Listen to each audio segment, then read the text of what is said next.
Hey everybody, it's Jay, and today I'm doing something a little bit different with my Gun of the Day videos. I'm very arbitrarily picking a few guns of a type and saying this is my favorite, and then explaining why it's my favorite. So this isn't going to be a super factual, super historically accurate, unbiased look at any one of these guns. I'm just going to do my best to explain my experience with it and why I picked it as my favorite. And today I'm going to be talking about my favorite AKM. And this one was a tough one for me. The runner-ups were my Vepr 47, which is a really stellar AK.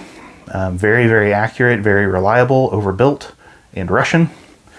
And my WBP Fox, which I have customized to suit exactly my tastes as a shooter from trigger to furniture selection, and which I've basically built to be my go-to AKM.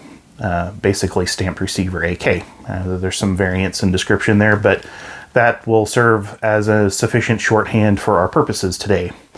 But the one that I ended up picking is a US made kit build.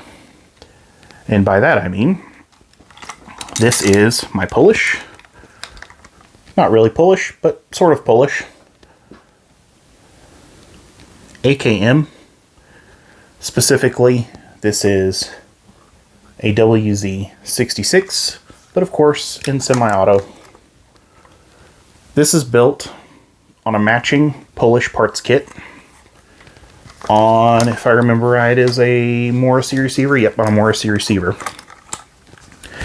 And it's a very plain Jane AK, and that's why I picked it. The kit was in decent shape. As you can see, the furniture shows some scratches and some dings. The top cover was pretty well rubbed off in all the high spots, as was the gas tube and the sight block assembly. Had definitely been a gun that had seen some years and years of service in the Polish military before finally being brought over to the US and cut up and parted out. This was back when parts kits for Polish guns were fairly cheap. I think it paid about $350 for the parts kit, so I don't have that much in this build. Now, one of the things that I was very specific about was keeping the furniture, keeping the finish on all of the parts and furniture as close to original as possible. So in other words, don't refinish the external parts, leave them all as is. And this brings me to an opinion that I have about battlefield pickup rifles. This could definitely be described as a battlefield pickup rifle. And one of the things that I've seen, I think actually is one of our subscribers on the Rob Ski Meridian Defense AK video said, was battlefield pickup AKs are the acid wash jeans of AKs. Now, in my opinion, if you're taking a brand new, rolled off the factory line AK with, you know, a nice durable parkerized or blued finish and scuffing the crap out of it with a Scotch-Brite pad to make it a battlefield pickup, I could see the argument, and I'm not saying either way, but I could see the argument for calling that the acid wash jeans of AKs. In this case, the receiver had to be blued, as did the barrel, because they were both in the white. And as you can see, they're rubbed in the high spots. They've had their finish rubbed off. And the reason I did that is I wanted to match the barrel and receiver to the parts kit that I already had. And that's what I did.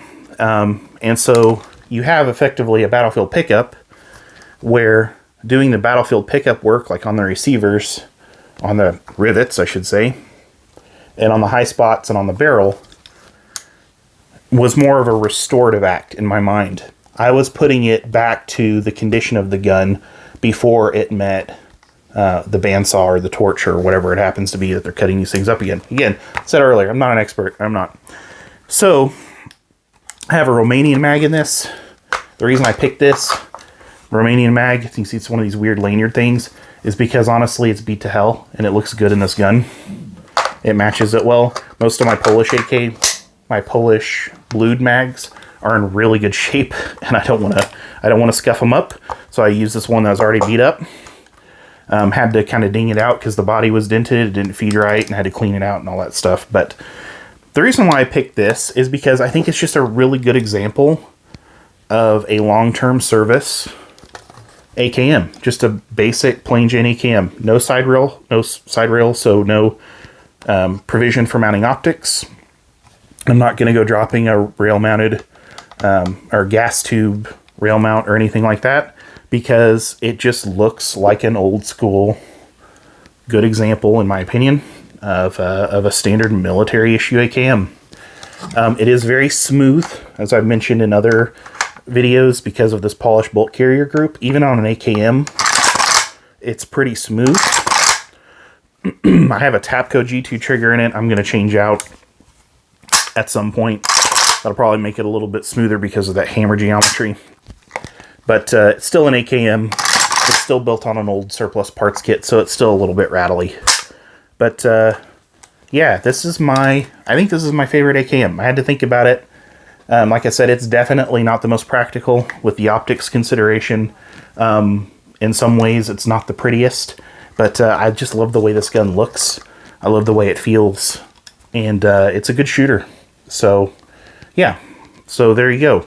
Favorite AKM that I have is my Polish WZ66 parts kit build.